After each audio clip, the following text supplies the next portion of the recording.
پروردگار عالم حی اور قیوم ہے، اسے کیا معنی ہیں؟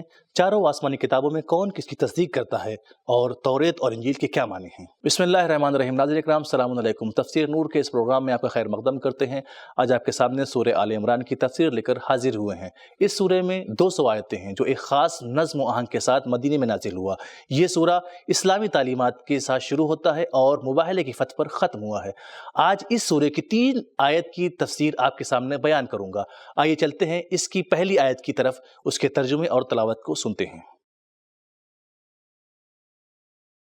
کتاب انزلناه الیک مبارک لیدبروا آیاته ولیتذکر اولو الالباب۔ بسم اللہ الرحمن الرحیم۔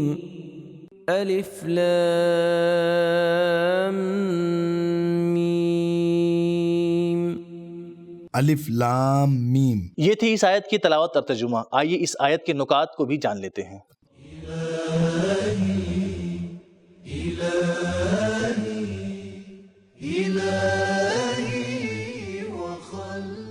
تفسیر نور کی پہلی جلد میں بسم اللہ الرحمن الرحیم کے بارے میں بیان کیا جا چکا ہے کہ اس کا ایک خاص مقام ہے اور یہ ایک مستقل آیت ہے۔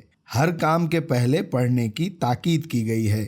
ہر آیت کے شروع میں اس کا تکرار اس کی اہمیت کو بتاتا ہے۔ بسم اللہ صرف اسلام سے مخصوص نہیں ہے، بعض دوسرے انبیاء نے بھی یہ عبارت استعمال کی ہے۔ بسم اللہ کی ابتدا بے کے حرف سے ہو رہی ہے جس کے معنی مدد طلب کرنا ہے۔ یہ اس بات کی علامت ہے کہ اس کی مرضی اور ارادے کے بغیر کوئی کام نہیں ہوتا۔ اللہ تعالیٰ سے مدد طلب کرنا یعنی اس کی تمام صفات سے مدد حاصل کرنا ہے۔ خداوند رحمان اور رحیم ہے اور ہماری امیدوں کا محور اس کی رحمت ہے۔ اس دنیا میں اور اس دنیا کے لیے اس کی رحمت وسیع اور عام ہے۔ جی ہاں، دوسرے یا تو رحم نہیں کرتے اور اگر کرتے بھی ہیں تو ان کا رحم محدود افراد کے لیے خاص وقت یا مخصوص جگہ کے لیے ہوتا ہے۔ ان کے رحم کرنے کا مقصد ان کا وہ فائدہ ہے جو انہیں ملنے والا ہوتا ہے، جیسے کسی جانور کو گھاس دینا یا مرغی کو دانے کھلانا تاکہ ان سے فائدہ حاصل کیا جا سکے۔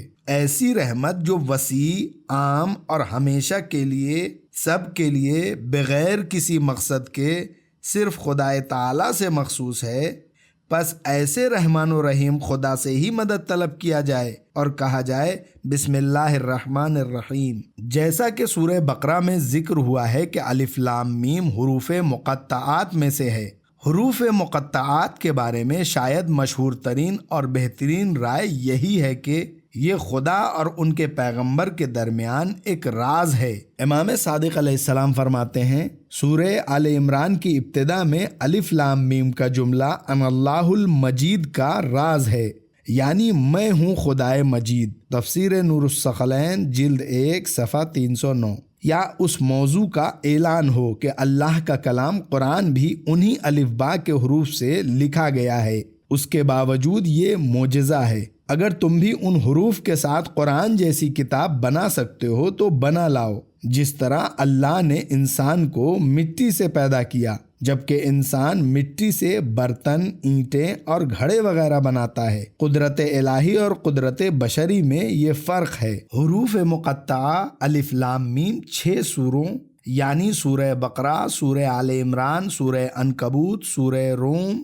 سورہ لقمان اور سورہ سجدہ میں آیا ہے۔ ناظرین کرام، اب سنتے ہیں دوسری آیت کی تلاوت اور ترجمے کو۔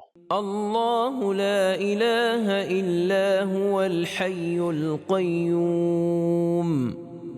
اللہ جس کے علاوہ کوئی معبود نہیں ہے، زندہ و پائندہ ہے۔ دوسری آیت کی تلاوت اور ترجمہ سننے کے بعد آئیے چلتے ہیں اس کے اہم نکات کی طرف۔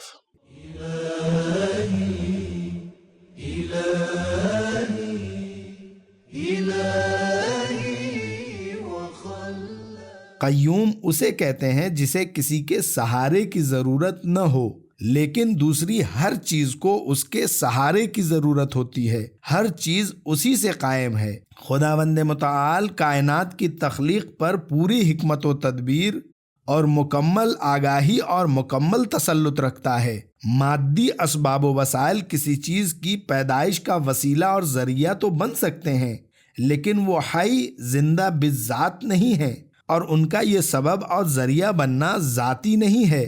مادی اسباب و وسائل مستقل طور پر نہ تو علم کے اور نہ ہی حیات اور قدرت کے مالک ہیں، بلکہ صرف اور صرف اسی خداوند متعال ہی کی ہستی زندہ بالذات ہے کہ جس سے ہر زندہ چیز کی حیات وابستہ ہے۔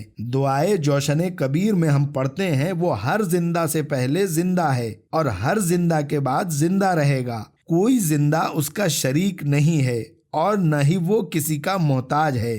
وہ ایسا زندہ ہے جسے موت نہیں آئے گی، اور ہر زندہ کی جان اور روزی اسی کے ہاتھ میں ہے۔ وہ ایسا زندہ ہے کہ اسے زندگی کسی سے میراث میں نہیں ملی ہے۔ ناظرین کرام، دوسری آیت کی نکات کو جاننے کے بعد آئیے اس کے اہم پیغامات کو بھی جان لیتے ہیں۔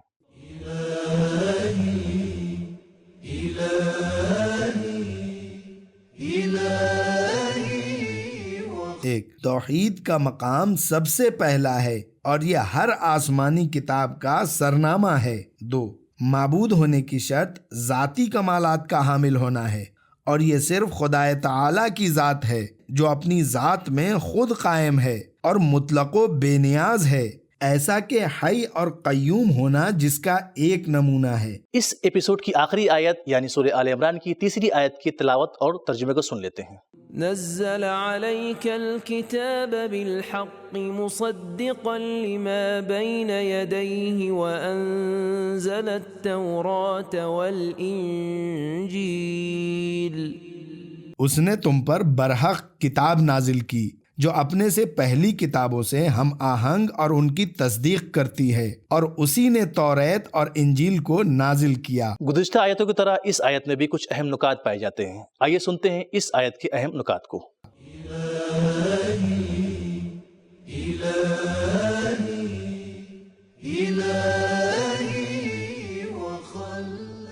لفظ تورات عبری یعنی عبرانی کلمہ ہے جس کے معنی ہے شریعت اور قانون۔ آج کی توریت کی 5 فصلیں ہیں جن کے نام یہ ہیں: 1 سفر پیدائش، 2 سفر خروج، 3 سفر لادیان، 4 سفر عادات، 5 سفر تثنیہ۔ چونکہ توریت میں حضرت موسیٰ علیہ السلام کی وفات اور دفن کا ذکر بھی موجود ہے، لہٰذا ایسا معلوم ہوتا ہے کہ مذکورہ فصلیں حضرت موسیٰ کے بعد مرتب ہوئی ہیں۔ لفظ انجیل یونانی کلمہ ہے جس کے معنی ہے خوشخبری یا نئی بخشش۔ انجیل عیسائیوں کی آسمانی کتاب کا نام ہے، اور قرآن مجید نے جہاں بھی اس کا نام لیا ہے اسے بصورت مفرد ذکر کیا ہے، جبکہ اس وقت عیسائیوں میں متعدد اناجیل موجود ہیں جن میں 4 زیادہ مشہور ہیں، اور وہ یہ ہیں: نمبر 1 انجیل متی، نمبر 2 انجیل مرقس، نمبر 3 انجیل لوقا، نمبر 4 انجیل یوحنا۔ اہم نکات کو سننے کے بعد آئیے سنتے ہیں اب اس آیت کے اہم پیغامات کو۔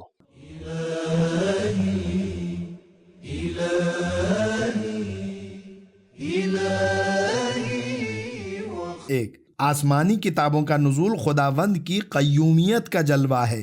2 قرآن مجید ہر قسم کے باطل سے مکمل محفوظ اور حقیقت و واقعیت سے پوری مطابقت رکھتا ہے۔ 3 انبیاء پر نازل ہونے والی آسمانی کتابیں ایک دوسرے کی تائید کرتی ہیں۔ 4 گزشتہ آسمانی کتب کی تصدیق کرنا خدا پرست افراد کی وحدت کے لیے ایک عامل اور دوسرے لوگوں کو دعوت دینے کا ایک طریقہ کار ہے۔ 5 قرآن مجید کا توریت اور انجیل کی تصدیق کرنا سابقہ کتابوں کے آسمانی ہونے کو ثابت کرتا ہے، اور یہ سابقہ ادیان پر اس کا بہت بڑا احسان ہے۔ تو اگر ایسا نہ ہوتا تو جو خرافات توریت اور انجیل میں داخل کر دی گئی ہیں ان سے تو مذکورہ کتابوں کے آسمانی ہونے کو بالکل ہی فراموش کر دیا جاتا۔ 6 اگرچہ تربیت کے مراحل، اس کے دستور العمل اور اسباب و عوامل زمانے کے اختلاف کے ساتھ مختلف ہوتے رہتے ہیں، لیکن ارتقائی کیفیت اور مقصد و مقصود کی وحدت میں کوئی فرق اور اختلاف نہیں ہوتا۔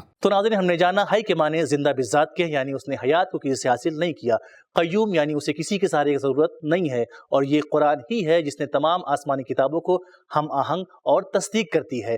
توریت کے معنی قانون اور شریعت کے ہیں، انجیل کے معنی خوشخبری دینے کے ہیں۔ تو ناظرین، آج کا ہمارا وقت ختم ہوا، انشاءاللہ ملتے ہیں نیکسٹ ایپیسوڈ میں، تب تک کے لیے خدا حافظ، فی امان اللہ۔